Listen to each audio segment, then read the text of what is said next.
খিদিরপুরে জাগ্রত আকরা কালীবাড়ির অজানা কাহিনী। নমস্কার বন্ধুরা, স্বাগত আমাদের চ্যানেলে। সম্পূর্ণ তথ্যটি সংগ্রহ করা আপনাদের কাছে অনুরোধ, ভিডিওটি আপনারা সম্পূর্ণ দেখুন। আখড়ার সঙ্গে জড়িয়ে থাকেন মহাবীর হনুমান, কিন্তু বাংলার এক আখড়ার সঙ্গে জড়িয়ে রয়েছেন দেবী কালী। খিদিরপুরে অবস্থিত সেই কালী মন্দিরের নাম আকরা কালীবাড়ি। কুস্তির আকড়া থেকেই আকরা কালীর নামকরণ হয়েছে।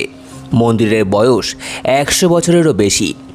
দেশের স্বাধীনতা সংগ্রামের সঙ্গে জড়িয়ে রয়েছে এই আখড়ার মন্দির। এই মাটিতে অরবিন্দ ঘোষ অর্থাৎ ঋষি অরবিন্দ, দেশবন্ধু চিত্তরঞ্জন দাস, নেতাজি সুভাষচন্দ্র বসুর মতো ভারত মায়ের বীর সন্তানদের পা পড়েছিল। মন্দিরটি বছর 3 আগে নতুন করে তৈরি হলেও বিগ্রহ একই রয়েছে। বাংলায় তখন স্বদেশী আন্দোলন মধ্য গগনে, অনুশীলন যুগান্তের মতো বিপ্লবী সংগঠনগুলি গড়ে উঠেছে। সতীশচন্দ্র বসু ও ব্যারিস্টার প্রমোদনাথ মিত্রের অনুশীলন সমিতি গড়ে তুললেন। সমিতিতে তরুণদের লাঠি খেলা, শরীরচর্চা প্রশিক্ষণ দেওয়া হতো। অনুশীলন সমিতির খিদিরপুর শাখার নাম ছিল খিদিরপুর দল। শাক্ত সাধক অনন্তশ্রী ব্রহ্মানন্দ সরস্বতী মহারাজের শিষ্য আশুতোষ ঘোষ ও প্রখ্যাত লাঠিয়াল পুলিন দাসের নেতৃত্বে এই খিদিরপুর দল প্রতিষ্ঠিত হয়েছিল। মহাবীর হনুমানের মূর্তি সেখানে প্রতিষ্ঠিত হওয়ার পর থেকেই আকড়ার নাম হয় মহাবীর ব্যায়াম সমিতি। 1900 সালে এই মহাবীর ব্যায়াম সমিতি নির্মিত হয়। যতীন্দ্রনাথ মুখোপাধ্যায় অর্থাৎ বাঘা যতীন, শ্যামসুন্দর সরকার, ননীলাল মুখোপাধ্যায়ের মতো বিপ্লবীরা ছিলেন এই আকড়ার সদস্য। সেখানেই রয়েছে দেবী কালীর মন্দির, শাক্ত মন্দির। আজও এখানে বলিদান হয়। যূপকাষ্ঠ রয়েছে মন্দিরের সামনেই। পাশে একটি শিব মন্দিরও রয়েছে। এই মন্দির চত্বরে রয়েছে একটি কুয়ো। জনশ্রুতি অনুসারে এর গঙ্গার যোগ রয়েছে, তাই এর বাড়িধারা কখনো শুকোয় না। এই জল দিয়েই পুজোর যাবতীয় কাজকর্ম করা হয়। রয়েছে প্রকাণ্ড এক বটবৃক্ষ।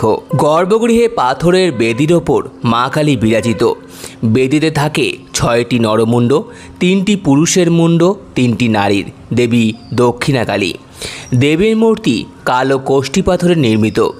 মূর্তির উচ্চতা প্রায় 4 ফুটের মতো। তিনি চতুর্ভুজা। দেবীর 4 হাতের মধ্যে 2টি হাতে থাকে খড়গ নরমুণ্ড এবং অন্য 2 হাতে অভয় ও পরাভয় মুদ্র। শাক্ত সাধক অনন্ত শ্রী ব্রহ্মানন্দ সরস্বতী মহারাজের হাতেই দেবী এখানে প্রতিষ্ঠিত পান। পাশ দিয়ে বয়ে যেত গঙ্গা। হোগলা বনে দেবীকে প্রতিষ্ঠা করে পুজো করতেন অনন্ত শ্রী ব্রহ্মানন্দ সরস্বতী মহারাজ। বাংলা 1319 বঙ্গাব্দের আষাঢ় মাসে তিনি দেহ রাখেন। তার সমাধি মন্দিরেই রয়েছে এখনও। 2 বেলা দেবীর নিত্য পুজো হয়। দেবীর আরাধনা হয় তান্ত্রিক মতে। অমাবস্যা তিথিতে বিশেষ পুজো হয়। দেবীকে অন্নভোগ নিবেদন করা হয়। বলিদানও হয়।